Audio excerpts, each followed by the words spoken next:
Okay, welcome everyone. Welcome to CSIS and to the discussion we intend to have, the debate on the U.S. Nuclear arsenal modernization. This is the fourth in a series. My name is Rebecca Hersman. I am the director of the project on nuclear issues here at CSIS and a senior advisor to the International Security Program. The Project on Nuclear Issues, PONI, as it is fondly called, and the Ploughshares Fund are pleased to invite you all here today and to join us for this discussion. The debate series aims to provide a forum for in-depth exploration of arguments on both sides of key nuclear policy issues, and so we're really thrilled you're here. My first job here is to serve actually as your senior safety officer, so I am supposed to give you a few instructions just to make sure that we are all in good shape. Our building is very safe. We have a kind of robust system here, a lot of speakers that tell us what to do in the event of any kind of emergency. You will follow me. There are exits out the back if necessary. Our preferred exit is straight out the door and down the steps. I don't anticipate any trouble at all, but if for any reason, just look to us, follow us, and we'll make sure everyone is well taken care of. So with that, I would also mention that this meeting today is on the record. It is being live streamed, and the recording will be available on the CSIS website. So feel free to watch it twice and take additional notes. If you are tweeting from this event, please use the hashtag CSIS Live, and we're happy to see a lively exchange on social media. As a heads up, we will be having one more debate in this series. It will occur on September 27th. We're still finalizing the topic, but you'll all get plenty of notification on that in the coming weeks. So let me just kind of set the table a bit for what we're going to be doing. Then I'll talk about the ground rules. I'll introduce the panelists and then hand the baton over to them. So for today's discussion, as currently planned, the United States will modernize nearly every aspect of its nuclear arsenal, replacing warheads, upgrading command and control systems, and making other significant changes and improvements across the strategic triad, including major system replacements of all three legs of our delivery systems. Most of these proposals have received considerable bipartisan support from Congress, and many of them have either started or are expected to receive formal authorization soon. While much of the discussion and debate to date has focused on the delivery systems, especially the air-launched cruise missile and the ground-based strategic deterrent, attention is increasingly turning to the nuclear stockpile itself. Today's debate will in fact focus on the future of the U.S. nuclear stockpile and whether the current approaches of life extension programs, stockpile stewardship, 3+2 warhead plans, and continued testing moratorium are sufficient or potentially in excess or insufficient to meet the coming deterrence needs. The NNSA's current 3+2 strategy guides the agency's life extension efforts and decreases the overall number of deployed warheads over time. As each warhead enters a life extension program, the NNSA will transition the stockpile to 3 interoperable ballistic missile warheads and 2 air deliverable warheads. The LEPs will extend the service life of weapons by 20 to 30 years, and advocates of the strategy say that the safety, security, and reliability of the arsenal will be improved. Generally, this strategy has been guided by the 3 no's principles of the Obama administration's nuclear policy: no new nuclear warheads, no new nuclear missions, and no new military capabilities for existing weapons. The current policy approaches also favor ratification of the CTBT, and in the absence of formal treaty obligations through a ratified treaty, assumes the United States will continue to observe a testing moratorium which has been in place since 1992. This policy approach to warhead maintenance, extension, and modernization was expressed in the 2010 NPR and the subsequent related documents, and is watched very closely by the international community, both allies and parts of the non-aligned, as a critical element of the United States' approach to balance arms control, nonproliferation, and deterrence priorities. This attention has only intensified as the nuclear ban movement has picked up steam and looks ready to have an international treaty in place by later this year. So many eyes will be watching from a wide variety of perspectives and interests as the United States moves forward in this critical area. Now, the current approach is under fire from several directions. Critics have highlighted the high cost of the 3+2 plan. Spending on warheads alone is expected to reach $27 billion, perhaps over 20 years. And while maintaining the safety and security of the U.S. nuclear deterrent is a national priority, some of these modifications in terms of time and cost are of concern. In addition to cost and programmatic concerns, other critics raise concerns involving the existing warhead strategy and whether it unduly restricts the United States from modifying the mix of capabilities needed to meet emerging deterrence requirements. In September of 2016, the Defense Science Board urged consideration of new nuclear weapons capabilities to provide the United States with a, quote, tailored nuclear option for limited use. They suggested this could include lower yield or primary only options. Just last month, former Undersecretary of Defense Jim Miller and former Vice Chairman of the Joint Staff Admiral Winnefeld proposed reintroduction of sea-based land attack nuclear-armed cruise missiles to the U.S. arsenal. Certainly, the current nuclear posture review underway in the Pentagon has much to consider and adjudicate on the path forward. As you can see, the issues before us regarding modernization and deterrence are complicated, but fortunately, we have an exceptional panel here today to help us sort through the issues. Let me lay out a few ground rules. The participants will be asked to address the following question. Does the United States need new types of nuclear weapons, capabilities, or missions to meet current or future deterrence needs? The ground rules are that each debater will have 5 minutes for their opening statement for a total of 10 minutes per team. Following those opening statements, I will have the opportunity to ask a few questions of both sides. At the conclusion of those questions, each team will have 5 minutes for rebuttal, and then we'll open the floor to audience Q&A, so be thinking about what your questions are. We will try to balance those so that they go to both sides. No one side gets all the questions. They will be kind of keeping track. We'll stick closely to those time frames. And finally, at the end, each side will have 5 minutes for a closing statement. And then, as we have made a habit in these debates, we will all go out and continue that discussion over refreshments and go away feeling all the more informed on such an important set of topics. So let me introduce the debaters. You received, I believe, in the handouts outside more detailed bios, so let me just highlight a couple of issues and aspects in their background. Speaking in favor of the current nuclear stockpile approach and in opposition to the introduction of new nuclear missions, capabilities, or weapons, we have Honorable Ellen Tauscher, who has served as a member of the U.S. House of Representatives from California's 10th Congressional District from January 1997 to June 2009. She was nominated by President Obama and subsequently confirmed in June of 2009 as Undersecretary of State for Arms Control and International Security, where she served until February of 2012. She is currently director of 3 public companies, a director of BAE Systems, and serves on the board of advisors at SpaceX. She has a robust resume, so we're very honored to have you here with us. Joining her on that side will be Adam Mount, who's a senior fellow at the Center for American Progress. Adam was previously a Stanton Nuclear Security Fellow at the Council on Foreign Relations. He worked on nuclear elimination contingencies at the RAND Corporation, and his writing's been published on a variety of issues in Foreign Affairs, the National Interest, the Diplomat, Democracy, and other outlets. He's also a columnist with the Bulletin of Atomic Scientists. Speaking in favor of revising the current stockpile approach, including consideration of new nuclear missions, capabilities, or weapons, we have also 2 terrific speakers. First, we have John Harvey, who is former Principal Deputy Assistant Secretary of Defense for Nuclear, Chemical, and Biological Defense Programs. John served in that role where he advised on plans, policy, and oversight of the U.S. nuclear weapons program, programs for combating weapons of mass destruction, chem-demel, treaty management, and a host of other issues. Prior to 2009, he served as the director of the policy planning staff of the NNSA.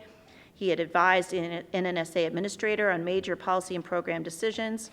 And from 1995 to 2001, he served as a Deputy Assistant Secretary of Defense for Nuclear Forces and Missile Defense Policy. So a robust background and well-known to many of us.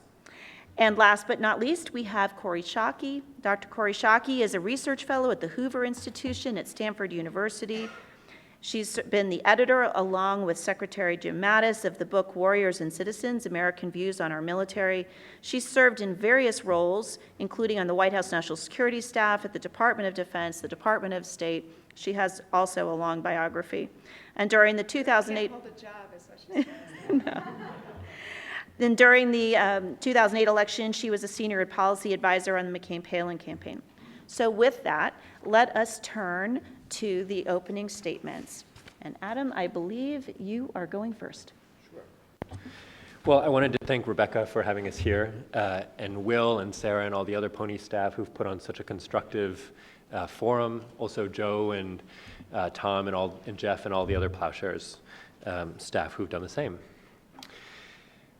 New nuclear weapons are not necessary to deter or prevent conflict in the United States. I think this is the most important benchmark by which we should measure these new proposals. The U.S. nuclear triad as it stands today is robust, it's flexible, it's the most capable in the world. It's extremely risk-averse, hedged not only between three legs of the triad, but also within each leg of the triad. This is why General Hyten, Commander of U.S. STRATCOM, said that the forces that we're projected to have here in our budget will provide that nuclear deterrent without a doubt. The best way to deter an adversary's use of nuclear weapons, it's not to ensure that we have a symmetrical response to any possible employment that they make. In fact, instead, it's to signal that an enemy cannot elicit a U.S. nuclear response to distract them from a conventional fight that they're losing. Instead, we should project the resolve to prevail in any contingency with the conventional forces that can defend Allied territory, to insist that they cannot shift the game from a domain in which they're losing to a domain in which they're relatively stronger. Secondly, new nuclear weapons are prohibitively expensive. General Selva, Vice Chairman, Joint Chiefs of Staff, testified to HASC in March that any disruption in the current program of record for future acquisition plans will introduce significant risk to our deterrent. That doesn't just mean subtractions from the nuclear modernization programs. Additions would be highly disruptive as well. We live in a time of fiscal austerity, like it or not. The Congressional Budget Office estimates that the 30-year cost of operating and modernizing the nuclear triad is up from perhaps $900 billion now to $1.2 trillion. The question is not whether that money exists in the U.S. economy or the federal budget overall, so the percentage doesn't necessarily matter. What matters is what we would have to give up to develop new nuclear weapons programs. Already, the plans to replicate the existing arsenal will crowd out other priorities. Adding new programs would just exacerbate this trend. There's also a question of manpower scarcity. John Harvey has been more forceful and eloquent than anyone in warning about the difficulties in recruiting and maintaining a skilled workforce in the national laboratory system. Between now and 2025, the labs are tasked with conducting several concurrent LEPs at the same time. They're already hard-pressed to meet this requirement. Adding new ones would just add additional volatility and uncertainty to national laboratory programming. What we should do instead with our scarce resources is prioritize the essential features of a responsible modernization program, to draw a firm, bright line between new weapons programs that enhance the capabilities of U.S. systems and add new options for U.S. war planners, and those that maintain the missions that they already have now and enable them to conduct those missions. So this means within the triad, prioritizing the Columbia SSBN program to ensure that it delivers on time and with an acceptable number of ships. Prioritizing NC3, the program to update and replace our command and control system for nuclear weapons, and also infrastructure and training in the National Labs program that's required for safety and the continued surety of the U.S. deterrent. Outside of the triad, this means prioritizing conventional deterrence, the frontline forces that deter and defend U.S. allies day to day. Third, I think people underestimate the potential instability that would be entailed in producing new nuclear warheads and weapons. Potential adversaries would understand that we're in a new arms race and they'd rush to respond. They'd respond with programs of their own, new weapon systems, new delivery vehicles, that we would then have to be forced to respond to in turn. It would also create new problems for assuring our allies, a problem that's already been exacerbated by the new Trump administration. Those that appreciate the U.S. nuclear umbrella will wonder whether the current triad was really credible all along. And those who are skeptical of the U.S. nuclear mission will be highly alarmed at new programs that are being added to the budget. Lastly, new nuclear weapons would deal a mortal blow to the Non-Proliferation Treaty, which is already highly fragile and in a very difficult position. It's a foundation of international stability and U.S. interests in a world in which nuclear competition is highly restrained. So for all these reasons, I weigh in against the new nuclear weapons programs. Thank you. Ms. Tauscher. I'm with Adam. I think I'm old enough to be his mother. Oh, come on. I'm pretty sure I am. That's civil. It gives me such pleasure to be here. I ran for Congress in 1996 to represent the 10th Congressional District in California, which has the distinction of being the only congressional district in the United States with 2 nuclear weapons labs in it, Lawrence Livermore and Sandia, California. And even though my district was the headquarters of Chevron and PeopleSoft and Safeway stores, the #1 employer in my district was the 2 weapons labs. And it really shaped the character of that part of California. If anybody knows about the East Bay and where Livermore is, John had been there for a long time. It's quite a special place with tremendous people of science and men and women going to soccer games, going to church, volunteering at their hospital, taking their kids to school, but being the silent warriors that have kept this country safe for 70 years. So it was my honor to work for them. I went on to the Armed Services Committee, and I went on to the Strategic Forces Subcommittee, which was pretty much a place nobody else wanted to be. Doesn't take long to be sitting there by yourself to become an expert on nuclear weapons. I'm smiling at some great staffers from HASC and my former chief of staff, Simon Lamage, who's in the audience, who went to the State Department with me. So let me just say, I support everything that Adam said, but let me just talk a little bit about why it's vital for us to get the words right. When we use the term modernize with the stockpile, all we're doing is giving our allies and our adversaries a very mixed message.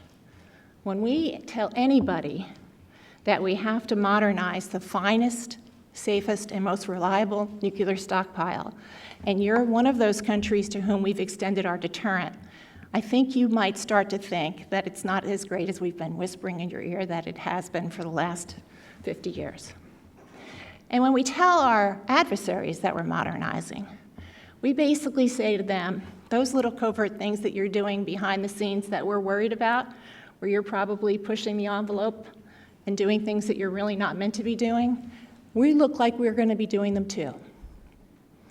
So we lose the high ground, and we lose the safety and actually the security of having what we've invested in, which is the finest stockpile, and having it be a confusing issue. What are we meant to do with the stockpile? Well, we're meant to maintain it, because its first and primary mission is to be a deterrent. And it has served, and will continue, I believe, to serve as the finest deterrent. But these are not weapons that are meant to be used. I don't think anybody really believes that we want to be in that situation. And that's why any question or any debate about making them more usable, smaller, is, I think, folly. And I think leads us to a question of whether we really are taking our responsibilities to the Non-Proliferation Treaty seriously. I stand second to no one in making sure that we have a strong, safe, reliable deterrent, and an effective one. I, believe me, spent hundreds of millions of dollars a year when I was in the Congress and when I was the chairman of the Strategic Forces Subcommittee, because what happens when you end up sitting there for a while and then your party gets into being the majority, you become the chairman of the Strategic Forces Subcommittee. And I had the honor of doing that. And because no good deed goes unpunished, because I was sitting in the majority and as chairman, President Obama and Hillary Clinton asked me to leave the Congress and become Undersecretary of State. We had the little nasty, unfortunate circumstance that we had a treaty called the START Treaty that was expiring 9 months into the president's first term, President Obama's first term. So I became Undersecretary. And we did negotiate a new treaty. We did get it ratified in the Senate, and that's the treaty that we live under now. So I'm anxious to engage with all of you, but my simple message is I'm with Adam. There's no reason for us to be doing anything other than what we're doing, more the better, but let's get the words right. We're not modernizing the stockpile. We're going to maintain it for the efficacy that it has, for the effectiveness, for the deterrence that it has, and we're going to keep our obligations to the Non-Proliferation Treaty. Thank you very much.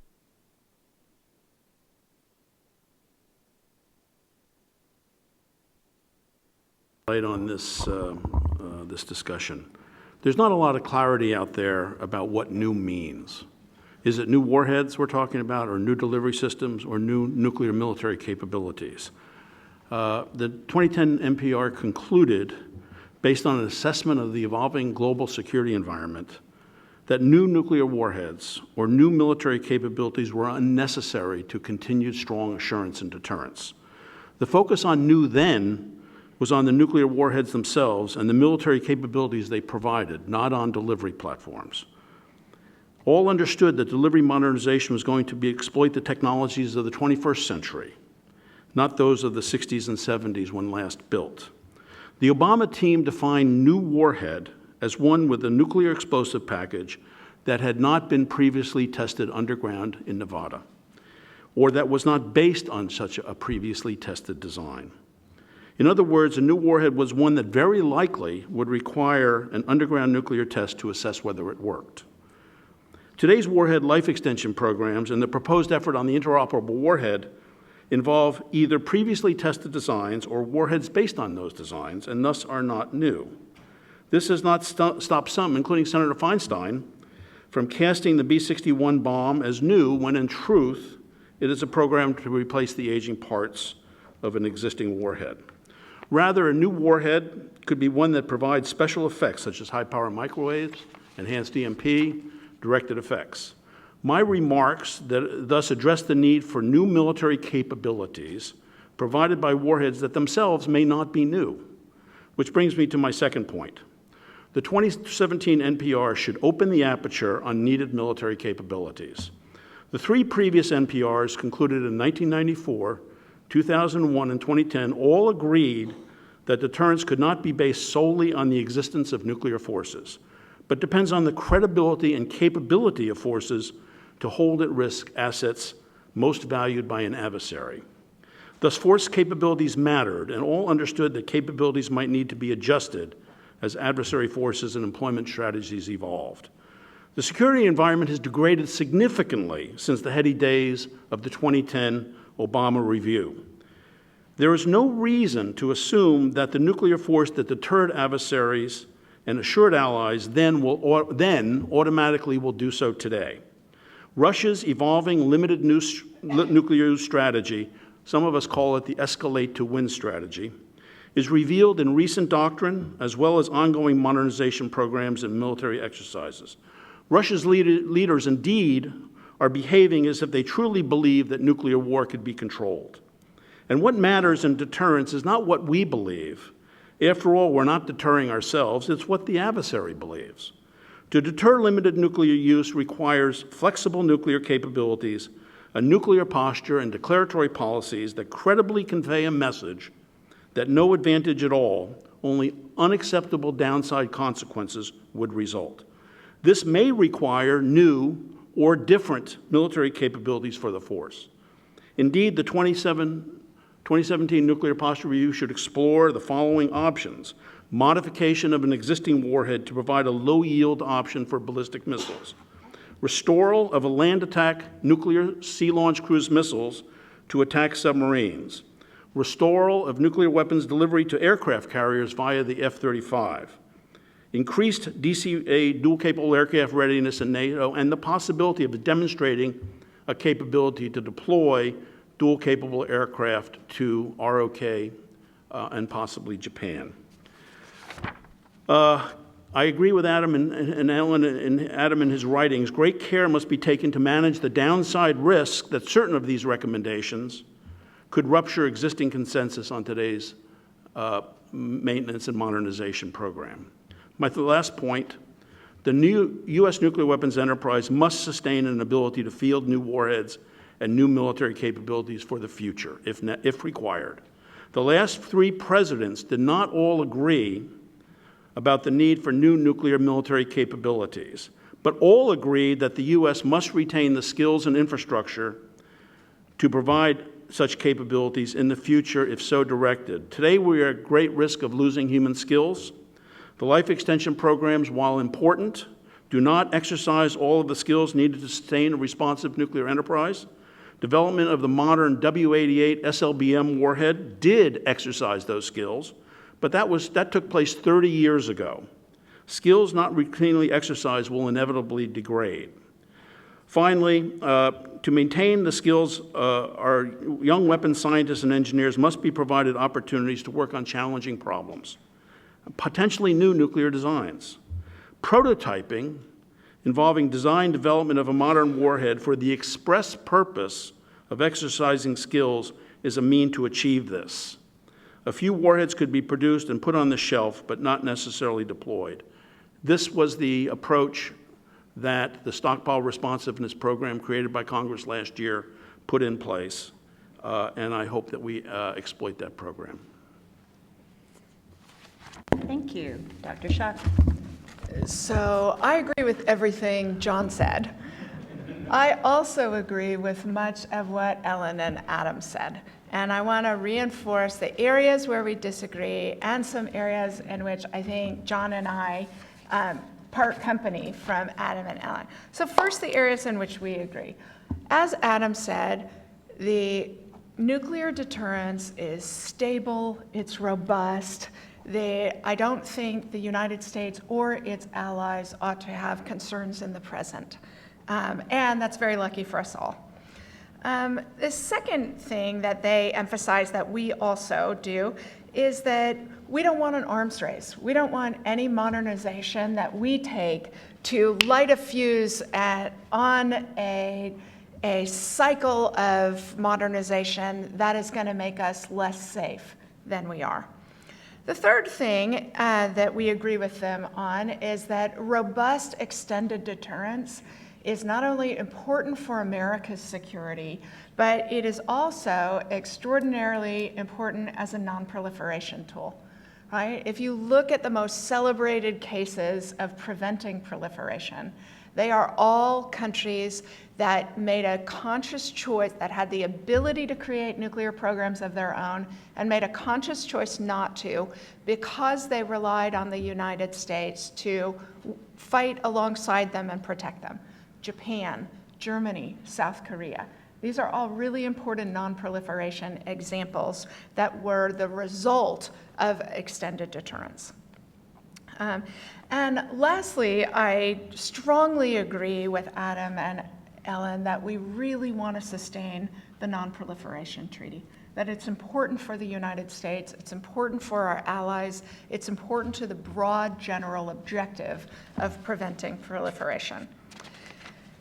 However, I disagree in some important ways with them about how modernization will affect those areas of agreement. And the first is that Adam suggested that any modernization will be expensive and we can't afford it. And the nuclear weapons elements of our defense program are roughly 5% of what we spend overall. So $1 trillion sounds like an exorbitant amount of money, except that that's over a much longer time frame, right? We spend $650 billion a year on American defense, and we spend roughly 4 or 5% of that on the nuclear undertaking. That strikes me as not an outsized insurance policy for what is the bedrock of America's security, the bedrock of our allies' security, and the most effective non-proliferation program anyone has put in place. The second area where I think John and I part company from Ellen and Adam is that the nuclear deterrent that's in place now will be all we need going forward. And there are two reasons I think John and I disagree with that suggestion. First is the simple advance of technology, right? None of us own an iPhone that we owned 8 years ago. And so to suggest that there are no technologies that are advantageous to incorporate, better ability to penetrate bunkers or deep earth buried sites. Technology changes, and the technology is changing in ways that affect our ability in the future to have a stable, reliant deterrent. The second element of technology that causes John and me to take a different view than Adam and Ellen do is that our adversaries are incorporating better technology. If, as a recent article in International Security suggests, the oceans will someday become transparent, will become transparent on a 10-year time frame. That will affect the survivability of the most survivable element of the American nuclear deterrent. And we need to think about ways, we need to explore ways, we need to have the weapons lab folks tinker around to see if they can find ways to maintain the stable deterrent that we have. And it probably won't look like an iPhone from 8 years ago, and it probably won't look like the nuclear weapons of 50 years ago. And the last thing that I will say in defense of our position is that it is very often suggested that we need to be extraordinarily restrained in order to restrain others.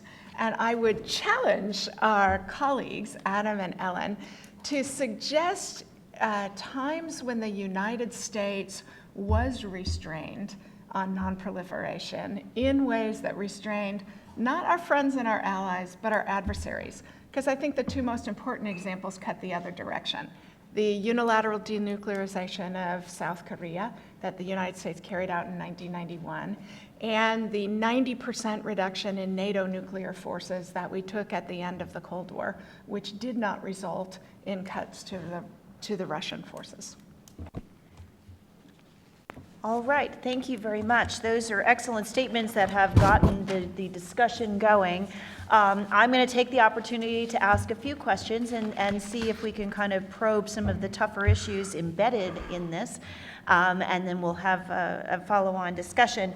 Let me at first turn back to Team Tauscher Mount and ask this. You know, as we look to the composition of the arsenal and the nature of the warheads and the process for steering them forward, you know, is it possible that the 3-no type approach has become a bit of a straitjacket in light of some of the concerns that have been raised? Is it possible that we're not able to meet certain requirements in terms of safety, security, effectiveness, and would adjustment to those policies really be catastrophic to broader policy goals? Or are we sort of over-constraining ourselves? Well, if it's a straitjacket, it's one I built myself. I was interested to hear that you said that the 3 no's came out of the Obama administration, of which I served. Actually, the 3 no's were passed by the House Armed Services Committee in a bipartisan way in 2007. That was the existing policy when President Obama became president. We put the constraints around the nuclear weapons stockpile because the Bush administration was trying to do a bunker buster and something that was euphemistically called RRW, the Reliable Replacement Warhead, which we killed. We took the best elements of it and we created the fences around the nuclear stockpile and said 3 no's. You know, no boosting yield, no changing platforms, and no new weapons. We did that because we wanted everybody to understand that we were putting our bet on the stockpile that we had, but that we were going to allow for a number of things that were important at the time. The first one was the lab directors and the intelligence community and the Defense Department were very concerned about safety and surety, and they were also enormously concerned, as we should all be, about the people that were maintaining the weapons. We have some pretty terrible things inside those weapons, or we did, including things like beryllium, and we knew we could take those out. So we created the ability in the 2007 and 8 defense bills to do life extension programs that added safety and surety, so that if one of them fell over, it didn't go off.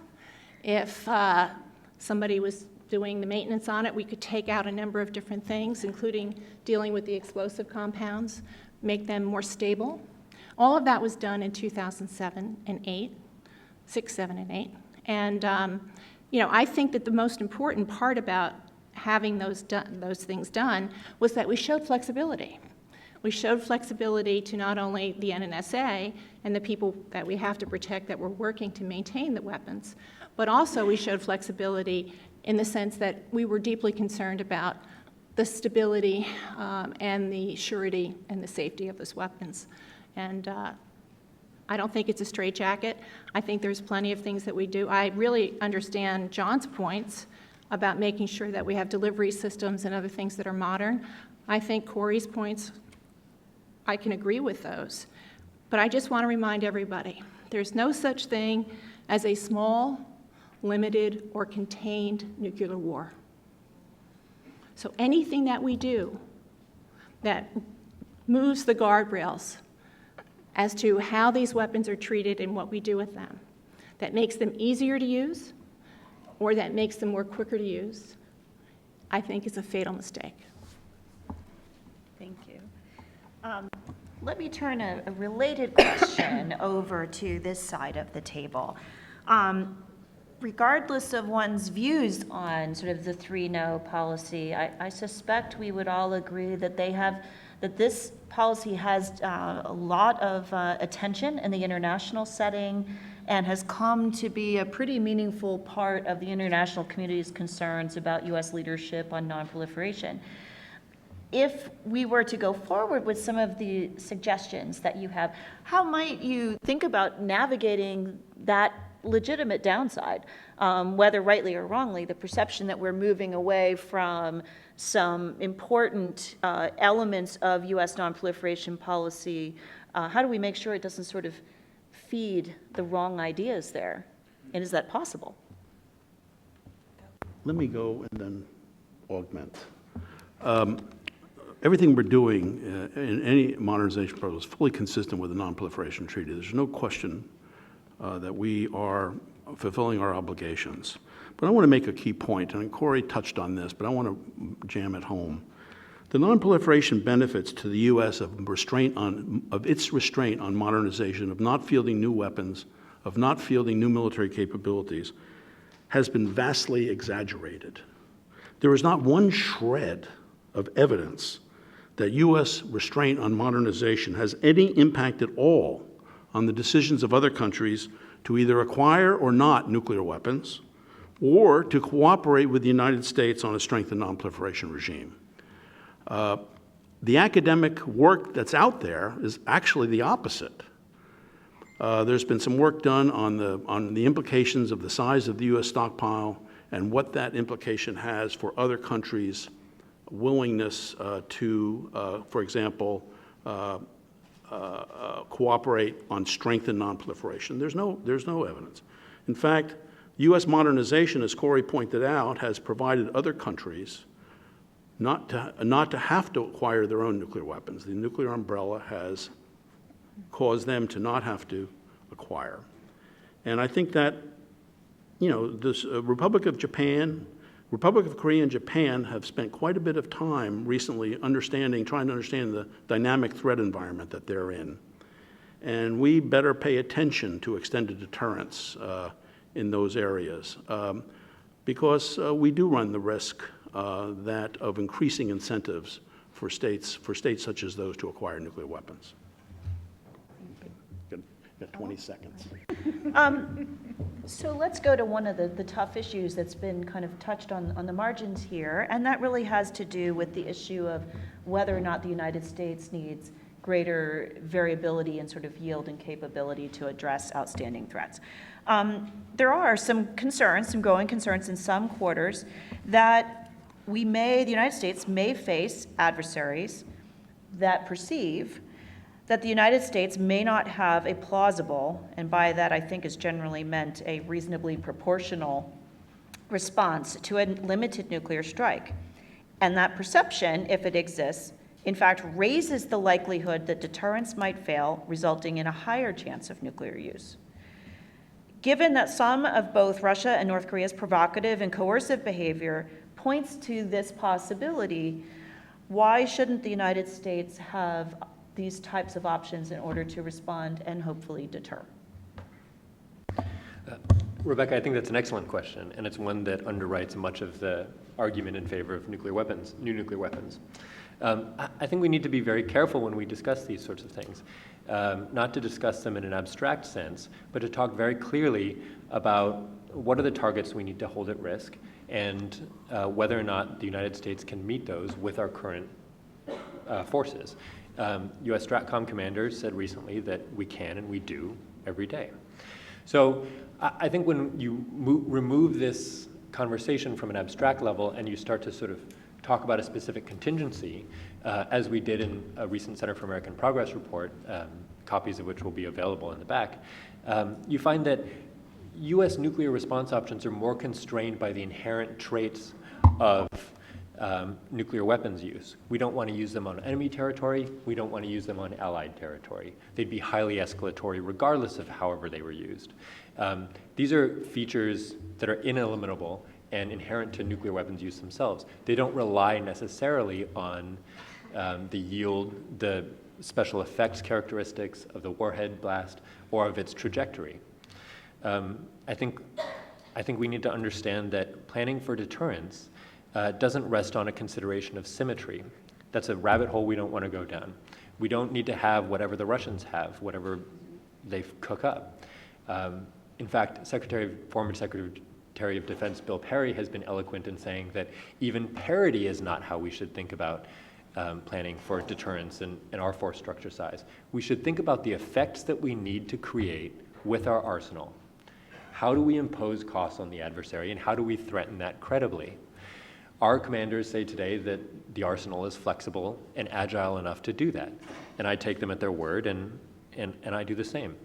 But if someone wants to identify a new requirement, I would challenge them to discuss specifically how and when and where we would need that, and why we could think that that would be perceived, why that would send the message to our adversary that we wanted to send. There's a great deal of fog of war, especially in nuclear issues. During the Cold War, the Soviet Union consistently failed to pick up our messages. So I think we need to be very skeptical that if we argued that a certain proportionate response, a certain yield, a certain type of delivery trajectory would send precisely the right message of restraint that we were intending to send. I think it's more likely to say that it's escalatory, and we should err on the side of caution and say we cannot control a limited nuclear war. Thank you. Sticking with the same topic for a question over here, I like to assume that everyone at this table does not want to see the threshold for nuclear use to go down. I suspect that is the case. So I think there is a question about why are capabilities that seem aimed at some level of proportionality, why does that represent something that is de-escalatory as opposed to sort of contributes to a higher escalation risk? Why would that be the case? It does seem at times a bit counterintuitive. Why wouldn't a reliance on more overwhelming response in fact be the stronger deterrent posture? Do you want to take that or do you want to go ahead? Okay. I think we have to put ourselves in the eye of the adversary in trying to understand, for example, escalation control. Many of us in this room, many of us in the United States don't believe you can control escalation. It doesn't matter what we believe. It matters what the other guy believes. When we talk about this, you're talking about could we have low-yield options for nuclear weapons? Does that make sense? The arguments against are that escalation cannot be controlled, so why try? The second argument is these low-yield weapons blur the line between conventional and nuclear and make them their use more likely. as I pointed out, others seem to believe that limited nuclear use would not result in a global nuclear arsenal exchange between, for example, the US and the Russians.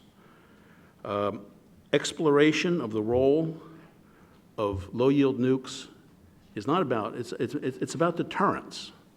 If the adversary believes that you have the ability to be able to respond at levels that they think that they could use, or even, or much greater, and you have that option, that will deter the limited use by the adversary.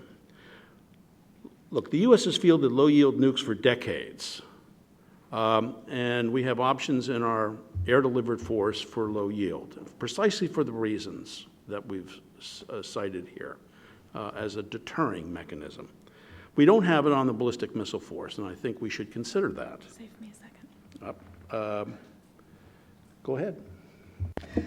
I would just add that, that we need to be careful that we don't deter ourselves from using weapons. And one of the argument, while none of us want to fight a nuclear war, the central conundrum of nuclear deterrence is that your nuclear options need to be credible in order to be able for deterrence to function.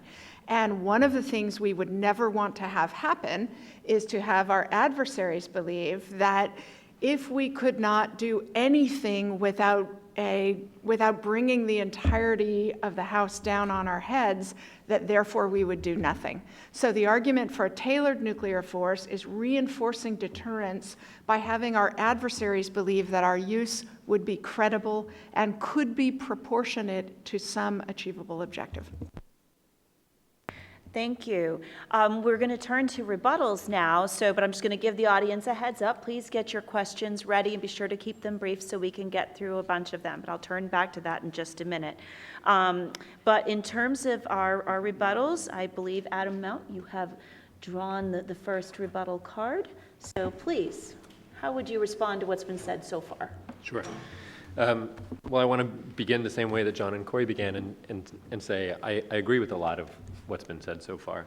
Let me just start with a response to what Corey just mentioned, that our force needs to be credible. That's absolutely right. We do need to have credible response options. Our commanders say that we currently do have credible response options. They're sufficiently flexible and agile to respond to whatever scenario that could crop up.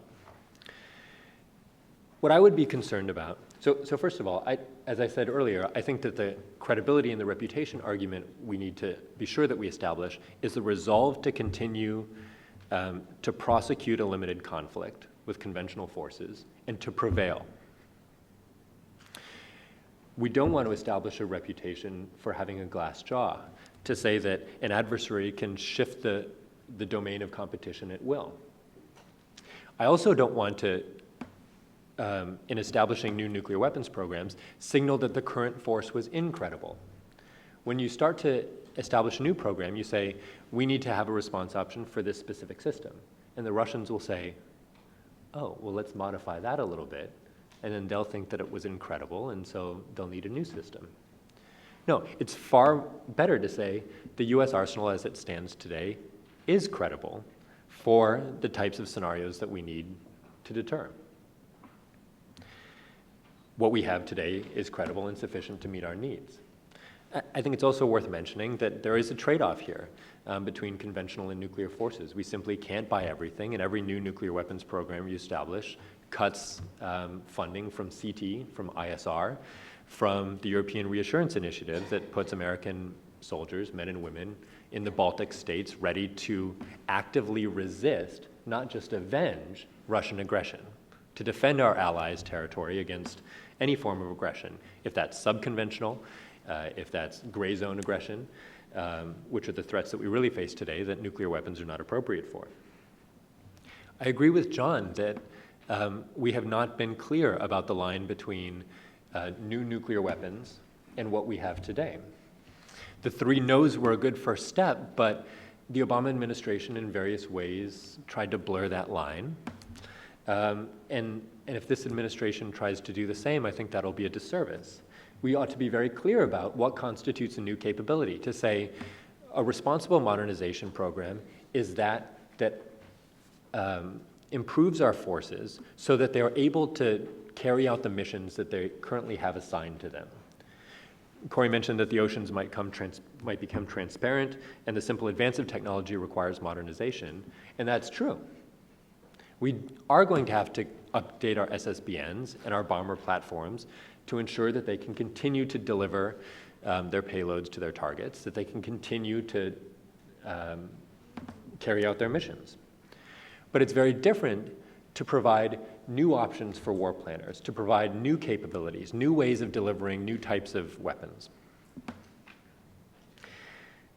And we ought to be very clear about what that distinction is. We ought to explain it, we ought to delineate it, and we ought to extend the prohibition against new nuclear capabilities, which Ellen mentioned, has been a bipartisan agreement, has been enforced by presidents of both parties since the end of the Cold War. We ought to maintain and clarify that, but also extend it to delivery vehicles. So we can be very clear to adversaries that when we update our nuclear triad, we're not trying to create new threats to their nuclear forces. That's the definition of destabilizing, right? To say that we recognize that we're in a condition of mutual vulnerability with Russia, and I think, importantly, with China, and that we're not interested in holding those forces at risk with our military procurement. Last, I wanted to devote a little time to this notion of forward deploying U.S. Nuclear capabilities, which, John, you know I respect you, and this has been an exceptional debate, but I think it's truly a misguided idea. I think it's the worst period ever. Redeploying tactical nuclear weapons to Korea would forever end the possibility of denuclearizing the North Korean regime, which already is on a wire as it is. It would be massively destabilizing to Russia and to China. It would signal to all of our allies and adversaries around the world that the United States conventional forces are not capable of doing the job, and that if we don't have nuclear forces in some place, then we think our deterrent is incredible. For all of these, cost, expense, new construction, you name it, it would be enormously destabilizing, and most importantly, it wouldn't provide us with new options. We have the ability to hold at risk any target on the Korean Peninsula that is currently targetable with nuclear weapons, and deploying DCA won't help you do that. These are aircraft that are not stealthy. They have limited ability to penetrate the sophisticated air defense network of the North Korean regime. And so it doesn't actually provide us new military capability. I think it would be radically destabilizing for very little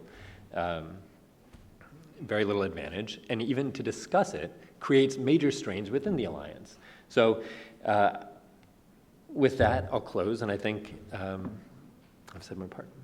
Thank you. Thank you. Dr. Shocky, I think you are on rebuttal for So this I team. too want to pick up the Korea example because I think it's an important and a practical one.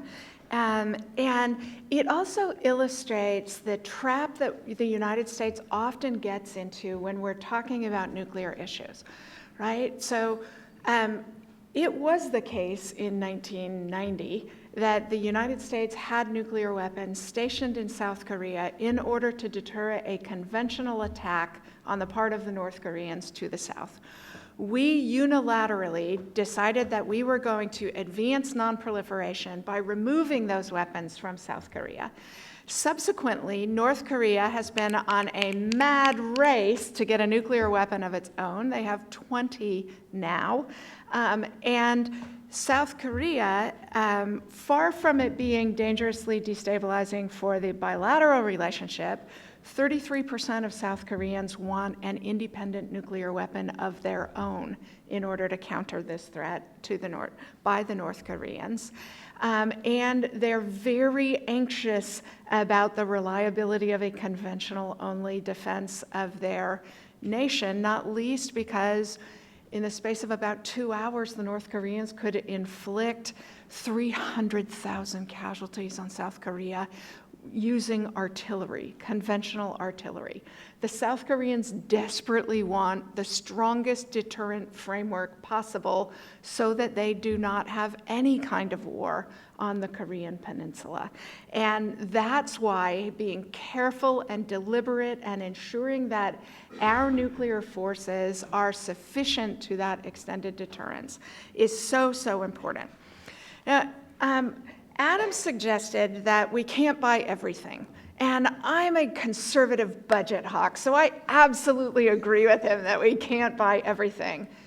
But that doesn't mean we can't afford to keep the number one defense priority of our country, which is a reliable nuclear deterrent, modernized in a way that ensures that deterrence is robust and stable.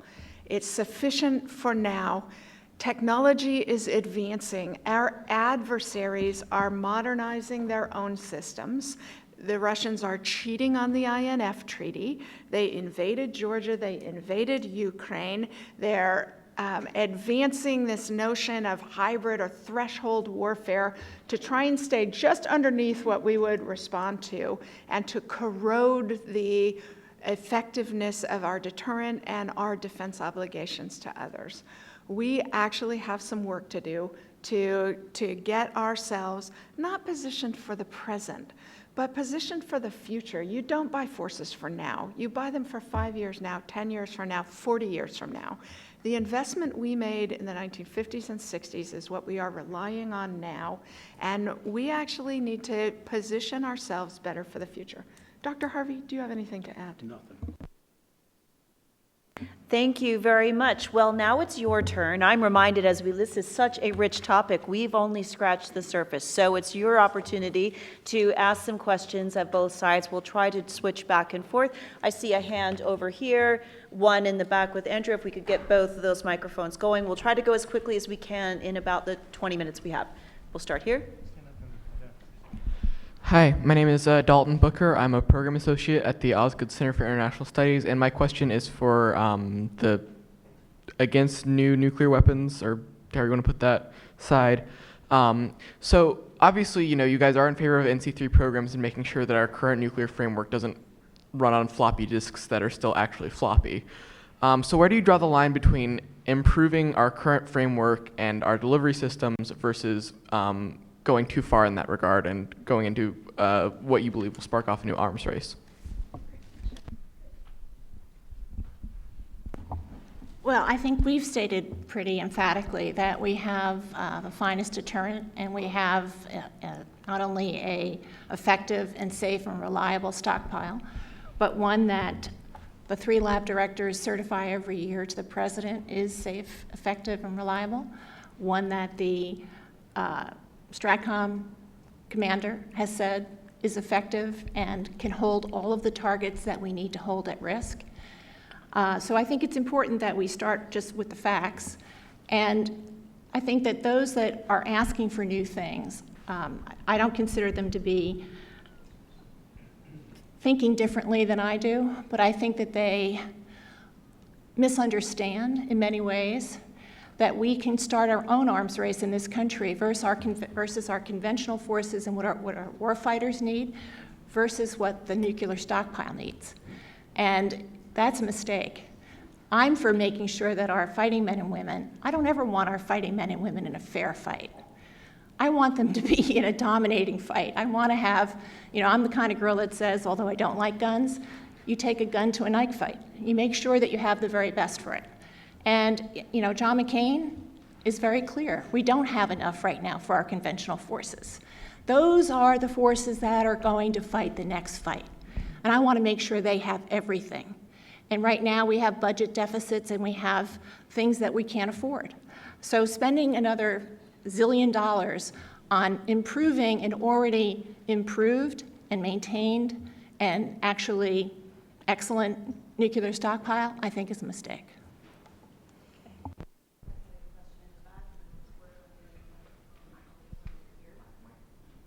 Rebecca, permission to ask one for each side, or do you want me to keep it to one? Okay. Andrea Berger from the James Martin Center for Nonproliferation Studies. To Adam and Ellen, Adam ended on the point that he thought allies would basically turn to the US and say there must have been something wrong with the approach we had before if we were acquiring new nuclear weapons. John started by saying that actually the security situation has evolved so much and worsened so much in the past few years that we need to keep the arsenal up to date with the type of security situation we now face. Do you think allies would agree with John, and would that mitigate the argument you're making about them feeling there was previous problems with the arsenal? And to Corey and John, you've got to convince me that you've got a better plan for keeping the NPT together, because I think you'd have 160 some rotten tomatoes being thrown your way, especially if you did the type of things that John was putting on the wish list. So I want to hear a little bit more about how you think you could uphold the NPT that you thought was so important, particularly given the type of commitments that the US made in 2010 to, for example, reduce the role of nuclear weapons in national doctrine.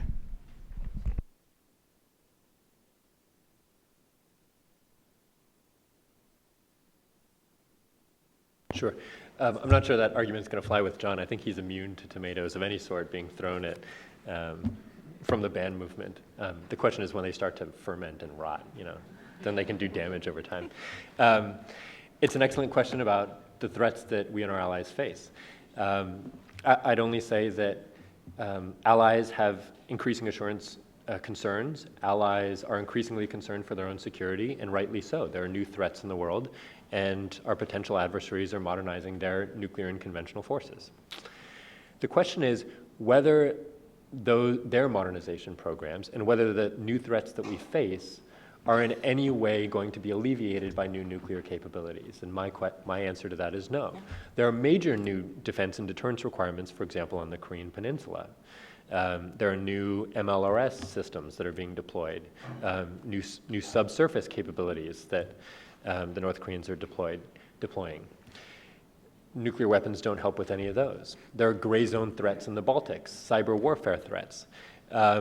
All of these are very serious concerns, and nuclear weapons of any yield, of any trajectory vehicle, even if they're sort of tossed 10 feet, sort of, nonchalantly and casually, no matter how forward deployed they are, just simply aren't credible to those sorts of threats. So we need to think very seriously about cross-domain deterrence. How do we put together a package of deterrent capabilities in cyber, space, conventional forces that can have the effects that we want?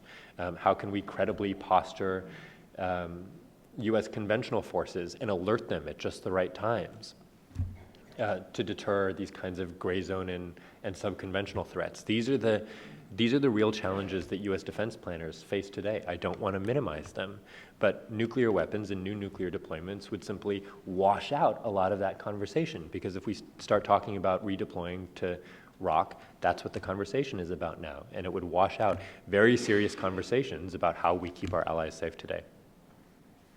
So you're going to catch, dodge, or throw back NPT tomatoes. How are you going to do it? Look, the U.S. has made enormous progress in fulfilling obligations under the Non-Proliferation Treaty. It ended the arms race with the Soviet Union, okay? The stockpile of the United States is a quarter what it was even 20 years ago. We have taken weapons out of the force when we've dismantled them. We have just a few non-strategic nuclear weapons compared with the many thousands we had. We have, and President Obama gave voice to one of the key pieces of the NPT, the ultimate goal of getting rid of these things. Many of us don't think we'll ever get there, but he gave voice to that ultimate aspiration. So there's absolutely no question that the world is in a much better place than it was 20 years ago with regard to the nuclear dangers. And all of that is fully consistent with our obligations under the NPT. Now, that doesn't mean that we don't get a lot of flack in New York when we have, every 5 years when we have the NPT review, because, we listen to people as opposed to, Russia doesn't get this flack because nobody thinks they'll ever pay attention. So we get the flack. We have to deal with this every 5 years.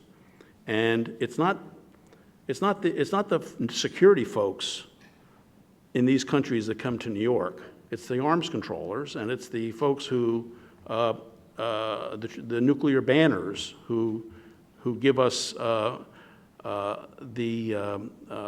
raise the temperature in New York. And we just have to suffer that gracefully, and I think we do that pretty well. Great. We're going to take one question here, one in the middle. I'm going to take two at a time, and then we'll get ready to go to the back side over here. Please just remember to state your name and affiliation and keep it very brief because we've got lots of hands. I'm Kathy Crandall Robinson, a fellow with Women in International Security.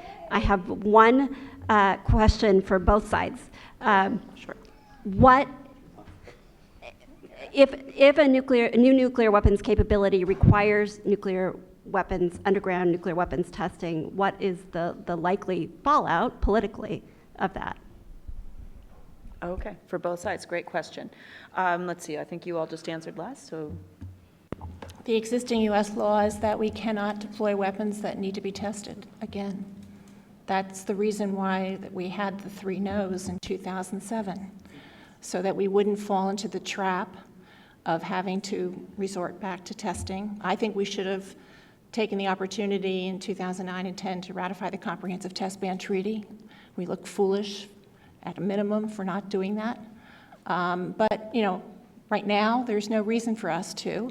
We can certify the existing stockpile, and we can actually maintain the weapons, and we could actually do some of the things John's talking about, as long as we don't confuse people by using a platform that's also conventional, and all of a sudden change it to something that's also nuclear.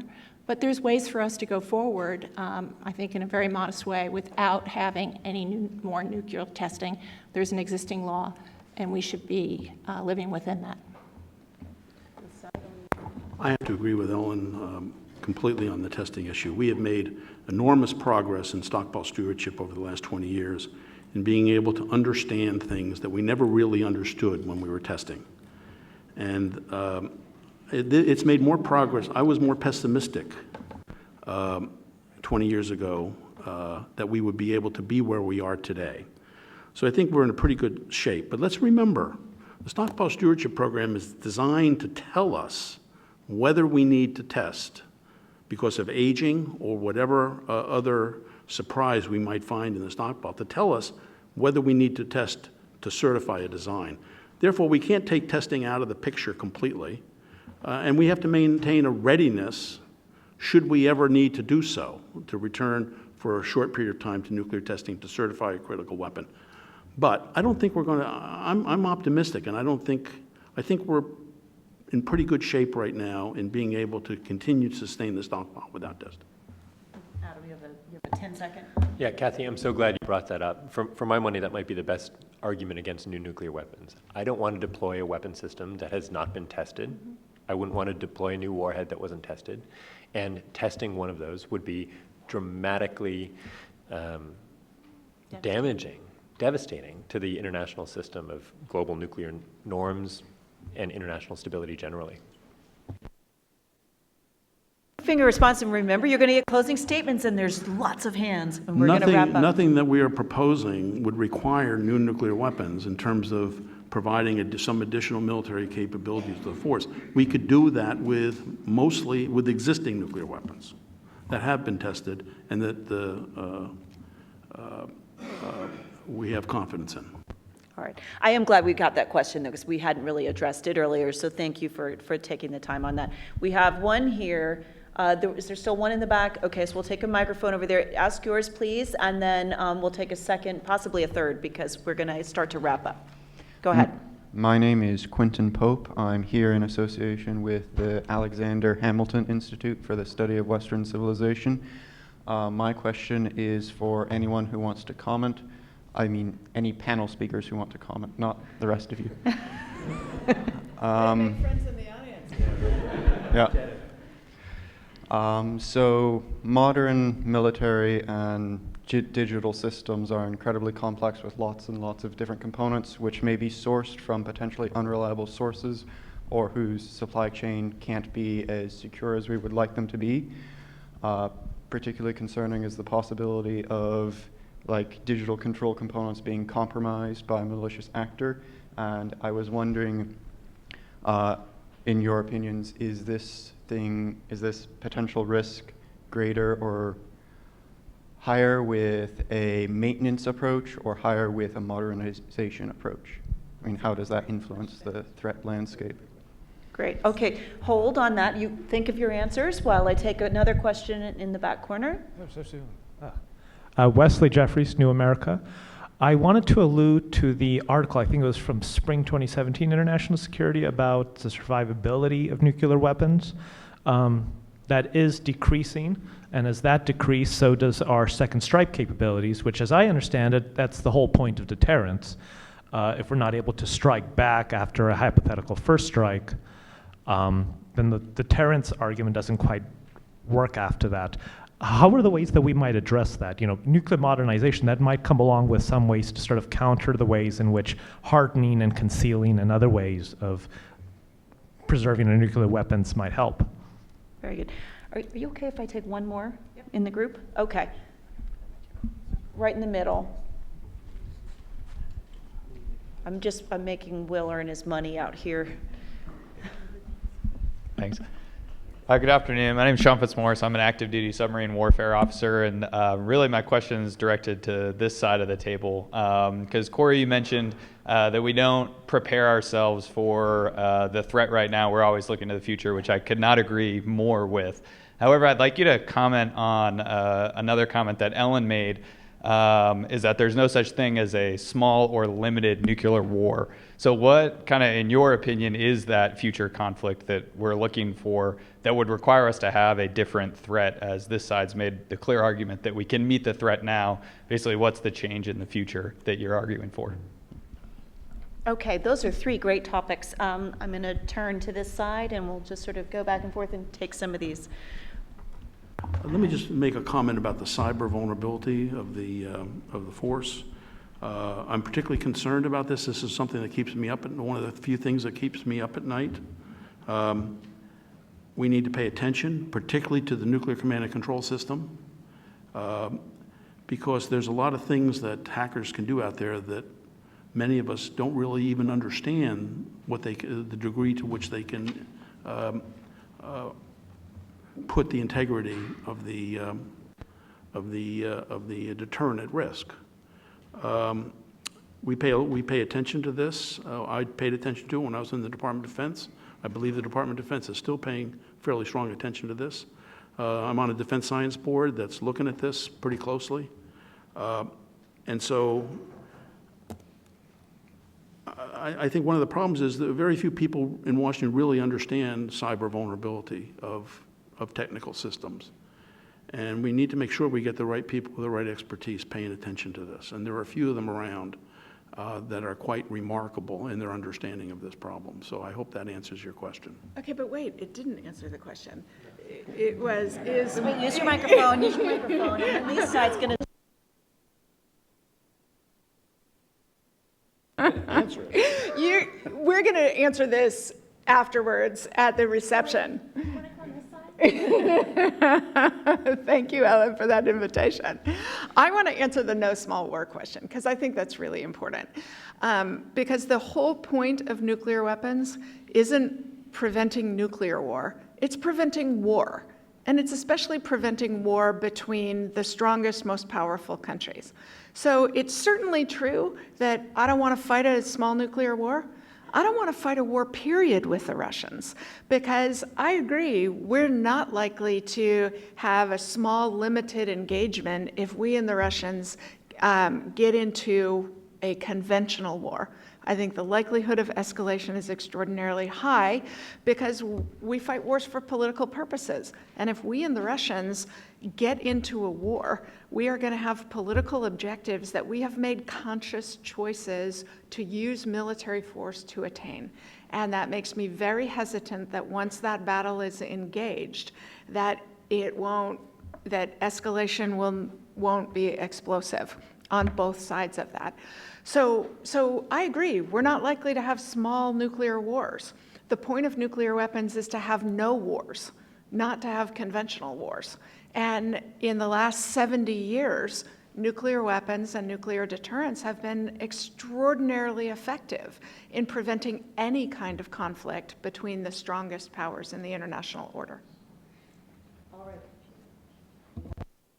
On the last round of questions, and then we're going to go to closing statements. So over to you guys to answer some of what was raised in the latest round of questions. Good. Right. I agree with Corey completely, yet again. I don't want to fight any sort of war, not a small one, not a large one. But for example, there's a new provision put into the NDAA process by Senator Tom Cotton and others to start a program of record for short-range GLICM. I want every penny of that back, and I want it in the U.S. Army base budget for forces around Riga, for ISR, for troops on the ground that are ready to deter and respond. Same for the 38th parallel. That's where the requirement is, that's where the need is. That's what will help us deter the next war, large and small. The question about counterforce is a great one, and Keir Lieber has been doing some excellent work on this subject. I think his alarm is slightly overblown, but I also think that he's right to point out the fact that continued U.S. force modernization all the way across the board does pose a threat to the command and control, to the mobile nuclear launchers, to the conventional forces of our enemies and adversaries. I think we need to be very conscious about the threat that an enormously capable and evolving American force poses. And it also has serious concerns when you sort of push it into the nuclear sphere. So we have not thought enough about how the third offset strategy, which may or may not be dead, we're not certain, can create perceptions of vulnerability among our potential adversaries. If you've got a distributed lethality concept, where, as the Navy says, everything that floats fights, or as the Air Force is arming more platforms, it creates proliferating opportunities for miscalculation and misperception. Now ISR assets flying around the Korean Peninsula can raise red flags in Beijing and in Moscow to suggest maybe that's nuclear armed, maybe that's nuclear capable. It's why it's more important than ever to draw a very strong, very bright line between nuclear and conventional forces, and think very seriously about how, when we posture our forces, when we procure our forces, how they could pose a risk to the strategic systems of potential adversaries. Sometimes American strategists, in their zeal to protect and deter, which is all very well intentioned, tend to turn a blind eye to the fact that we have an enormously capable and enormously threatening force that quite frankly does have conventional counterforce capabilities against potential adversaries large and small. We need to be very conscious of that, and we need to be very restrained. And we need to not blur the line between nuclear and conventional weapons, to be very clear about the fact that we have no malicious designs on undermining strategic stability. I think we've touched on a lot of the questions. I know there were so many more hands in the air, so we'll try to continue the conversation after. But for now, my job is to move us to the closing statements. Speaking first, Ms. Tauscher. Thank you very much. I want to thank PONI, and I want to thank Ploughshares and all of you for being here. This is obviously an atom. And Corey and John and Rebecca, this is a very important topic. This is something that is a little bit far afield from what most people think about and care about. I'm so impressed to see so many younger people here. This is something that you've got to think about and you've got to really consider. Your money in the budgets are going to be spent. It's money that can be spent on other things. If you believe that we have the deterrence that we need, not only one that will deter for the United States, but to everyone for whom we have extended our deterrence, if we have a safe and reliable and effective stockpile, if we have everything that we need to hold every enemy target at risk, which is what the military has asserted today, and that the lab directors are going to certify that the weapons are safe, reliable, and effective, then it is important to maintain what we have. Modernizing it, I believe, sends a very bad message.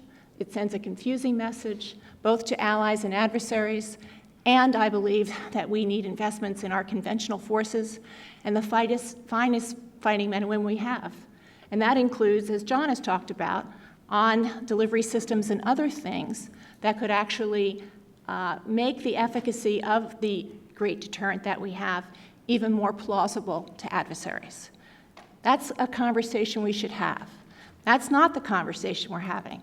The conversation we're having is either have more weapons that are more usable, that are nuclear, which I think is a mistake, or the debate is some kind of status quo, which we're talking down and allowing people to think isn't as good as it is. And so someplace in between, there's a sweet spot where we can find the right investment message. Deterrence is fine, we've got it.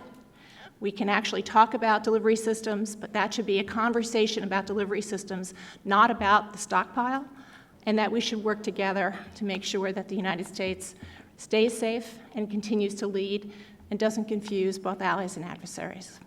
Thank you. I'm going to be a little bit of a skunk in the picnic. I want to just take on one issue. We have delayed what I call modernization for so long. We were able to get no agreement during the George W. administration. It took Mr. Obama and his team 4 or 5 years to get us to a point where we could start putting programs forward that the Congress would fund, authorize and fund. And as a result, we're way behind on our ability to recapitalize the force. There is some risk. Number one, we have a number of large acquisition programs, all that have to work together and all that have to be, there's not much slop, not much tolerance for delay, for successive continuing resolutions and things like that. We are on the edge of a cliff, and we need to understand that. I wouldn't trade my deterrent for the Russian deterrent today, but we are on the edge of the cliff. We have to understand that. Number two, we're in a much different security environment than we were in 2010 when Mr. Obama did concluded the previous NPR. We need to think about whether different or new military capabilities are needed for the force. And I don't think we need new warheads in order to provide those capabilities that might be required. We need to keep our mind open about this. We can manage this in the international community. It's not going to throw the Russians off the table. It's not going to, I mean, the Russians are doing substantial modernization of their own right now. Some of it prudent and some of it that goes sort of beyond the pale. We need to keep, even if we don't build new weapons, we need to have our people thinking about them, maybe even designing a prototype to exercise critical skills, because we're not exercising those skills today, and we need to keep them. The nation needs those skills for future contingencies. Let me conclude with a couple of points.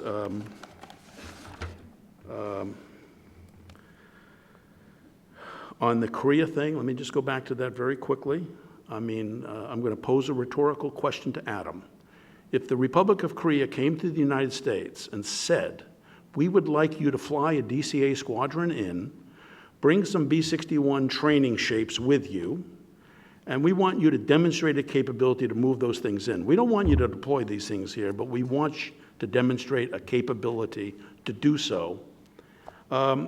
What would you do, Adam? What would you say? Would you say, no, it's not prudent to do that? And because you address mostly the military implications of DCA, you're not addressing the political implications. Part of the reason that we have these things are to send a message that our allies can rely on us, not necessarily to threaten North Korea or China.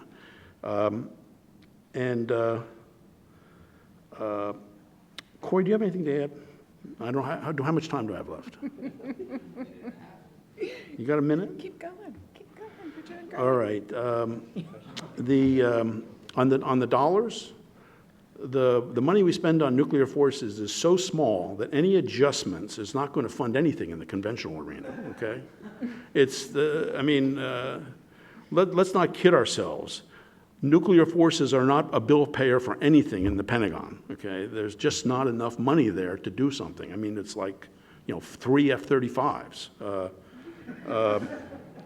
So let's not kid ourselves there. We are not displacing conventional capabilities by paying attention to the modernization of our nuclear forces.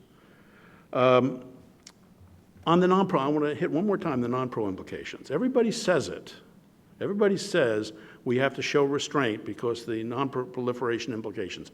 But I'm sorry, I don't see it. I don't see the facts that demonstrate that our restraint has had any impact on other nations and their ability to cooperate with us on strength and non-proliferation. I think that's academic work that I'd like to see some of you young people take on.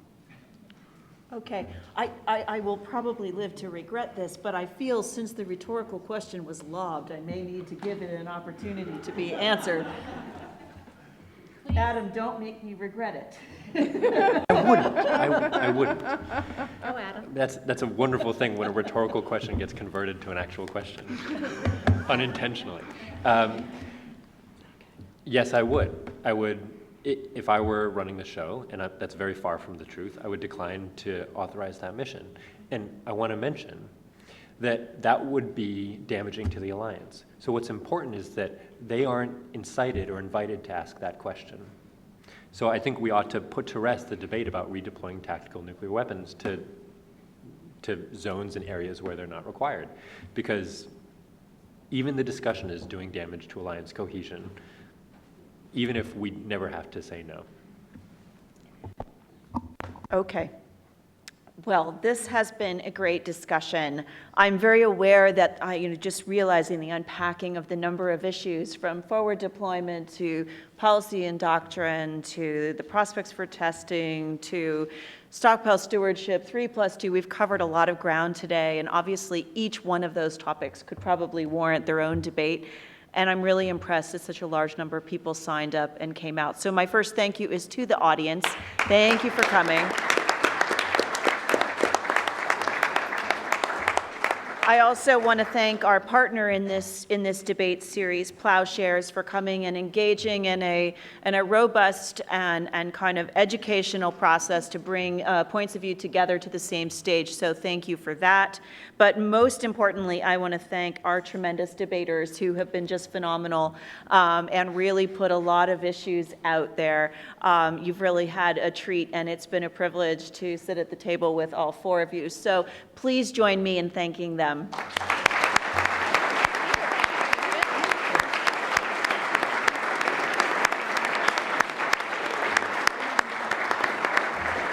And with that, I just encourage you to continue to socialize and talk lots of nuke geek stuff out at the reception.